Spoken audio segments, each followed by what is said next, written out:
Buyer's remorse is nothing new, but when it comes to Tesla, you just can't shake the silly headlines that people cannot help themselves but click. We've got one such story today. We're going to go through it and explain why it's not just silly, it's stupid. I'm Brian. Welcome to Futuraza. How are you, Randy Kirk channel? Speaking of silly and stupid. You'll love it. So Randy Kirk joins me twice a week to discuss matters, and this matters a lot, so we'll get into it. First, I did want to say a quick thank you to my patrons, without whom this channel would not exist. I thank you guys so much. Your support is how I do it. YouTube doesn't pay all that well. And you know what? For that matter, if you want a one-time code, this is over on my YouTube channel, but this is the link. You could just click on this on the screen and you take a picture with your phone. It's a PayPal link. It's not a Rickroll, I swear. So let's get into the story here. 34-year-old earning 400 grand a year. I regret buying a brand new Tesla. It was a huge mistake. Why don't we see this about trucks or vans or Cadillacs or something about clickbait using the word Tesla and mistake in the same place? I don't know. Well, it works because here we are discussing it. That's right. After she got divorced in 2021. Can you tell me anything? Is she looking for a new date? Is that? No, but tell me something about $400,000 a year and I'm single. And I make terrible decisions. Right. So 2021, can you tell me anything about that year in terms of car buying? It was a really good year. I'm going to guess that she might have paid a lot of money for her car. Just over $70,000. But now she wishes she'd spent the money differently. I just really wanted a Tesla because it's something my ex wouldn't let me have. And I regret buying that full price. So did Hertz. So did Hertz. So by the way, if we're going to look at it, average car prices going down in 2022. Look at this. The average car price got pretty bonkers in 2021. It was a terrible year to be buying a car. And I mean, let's try this one instead. This red line is used cars.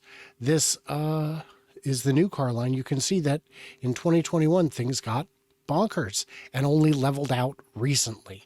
Right. So 2021 was a tough time to be buying a new car. Yeah, pretty much all of 2023, they were coming down, and that's when everybody started complaining that oh my gosh, you can't get, a good price for a used Tesla anymore. Well, depends on when you bought it, like everything else.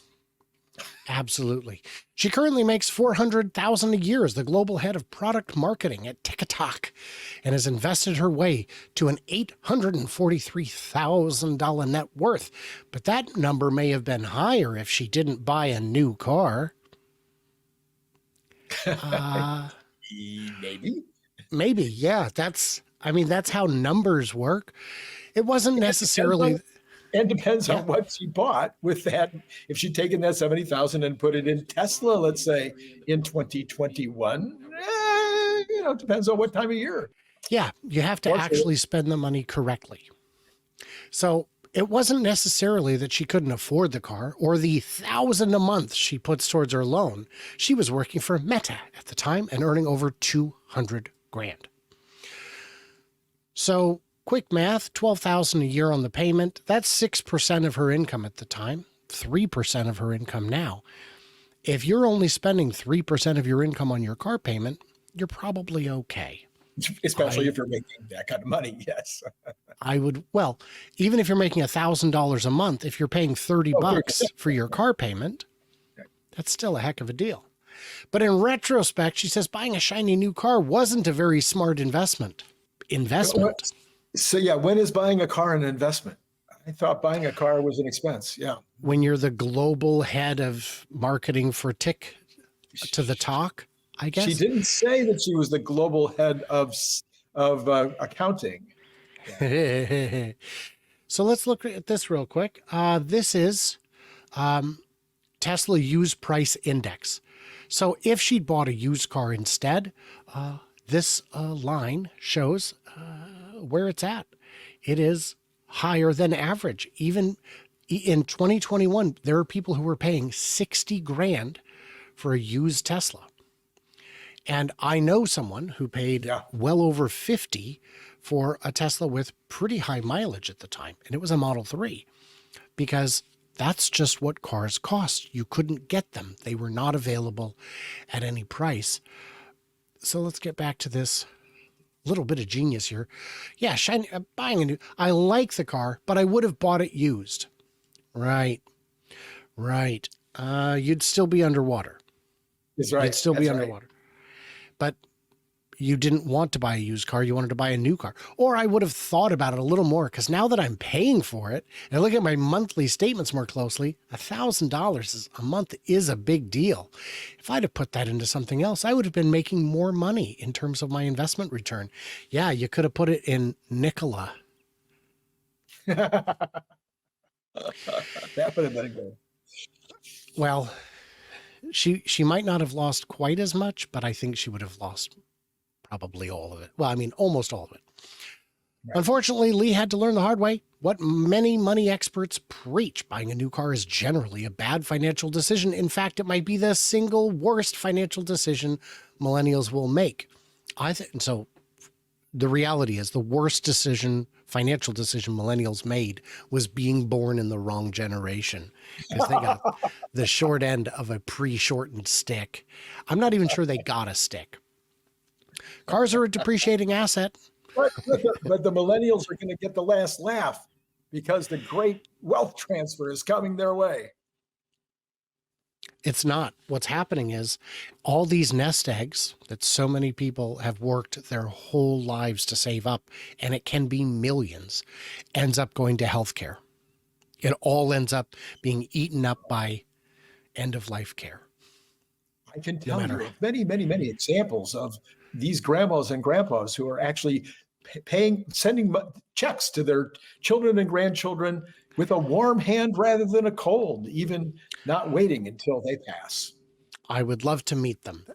Cars are a depreciating asset. They lose value. You lose 20% over the first year. And really, it's not over the first year. It's as soon as you drive it off the lot. Electric cars, and Tesla specifically, may depreciate even faster. BS. Yeah, wrong. These numbers always ignore the fact that the pricing that we're comparing it to, the pandemic pricing, these dishonest studies look at not the actual cost of acquisition, but the MSRP, which nobody was getting to pay during the crunch. Everybody was paying more for their cars. It's just that the dealers were keeping that sweet markup so they could get a fourth chalet. Yes, Teslas have always had a significantly better, less depreciation. Almost from day one, they've been depreciating less. And I'm sure, I feel highly confident that once all of this, is kind of figured in again, you'll see Teslas getting less depreciation again. During the pandemic, I could have sold my minivan for the same price I paid for it 2 or 3 years earlier. Right. But people who bought a Tesla were selling it for more than they paid 2 or 3 years earlier. Right. And all these if you look at the price spread between a new Tesla and a used Tesla, you'll find that it's very narrow. The only reason it feels like there's more depreciation is because Tesla has been successful in reducing their cost of goods sold, so the prices come down entirely. EVs lose 49% in the first 5 years compared with 39% for all vehicles. So if we're taking all EVs, you got to put the Leafs and Bolts in there, because the Nissan Leaf and the Chevy Bolt depreciate like crazy.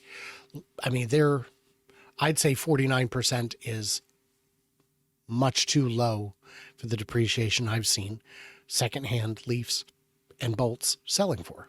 Because those are $35,000, $40,000 cars when they were new, and now they're well under 20. Teslas are among the worst. Well, and we also know, we also know that the Fords and the General Motors and and the Kias and the Hyundais and everything else that didn't have NAC standard, those individuals were not happy with their cars and they were trading them in. And they also had purchased them at high prices when they first came out as brand new fun cars, and everybody's interested in them during the pandemic. And then all of a sudden they stopped selling entirely, and new and used car lots were filling up with them. So yes, you got to get back to normal. We need to, when we see a few years of normality, we can get back to making that conclusion. Exactly true. And then this is a weird bit of bad math. Tesla specifically may depreciate even faster. Electric vehicles lose at 49%, but Tesla only at 43%. So Tesla, not worst of all, not especially, the opposite thing. Good, good. I like the car, but I would have bought it used. You could have, but you didn't want to. Aside from the financial implications, she now recognizes that she has a complicated relationship with money. So guys, again, single, good income, complicated relationships, stemming from her father, who often placed value on people based on where they live and what kinds of... This is not pertinent to the story. She wants to help her 5-year-old son have a better relationship with money. So yeah, this is getting deeply personal. Just because someone has a nice car doesn't mean they're wealthy. She tells them. She says she tells him. So this is great. She's giving life. Just because someone has a nice car doesn't mean they're wealthy. And just because you're able to double your income from $200 to $400,000 in 3-4 years doesn't mean CNBC. What are you doing, guys? What are you doing? What is this? This is so ridiculous. This is expensive, but you know what's free, Randy? Kindness is always free. Kindness is always free. Kindness is free. It is. I got this shirt. It was a gift from a viewer. I'm going to show it up here because he asked me real nice. It's on Etsy. Kindness is always free. He's a channel regular, and I didn't tell him that I would do it, but I am. So here we are. You can check it out. This helps support him, his little shop. So very cool. Okay. Oh, guys. What did we miss? What did we misunderstand? Leave it. I beg you, leave it. Leave it, but in the comments. And everybody else, like, subscribe, do the usual, and stay tuned, stay juicy, and I cannot wait to hear from you clever robots on the flippity flop. Yeah.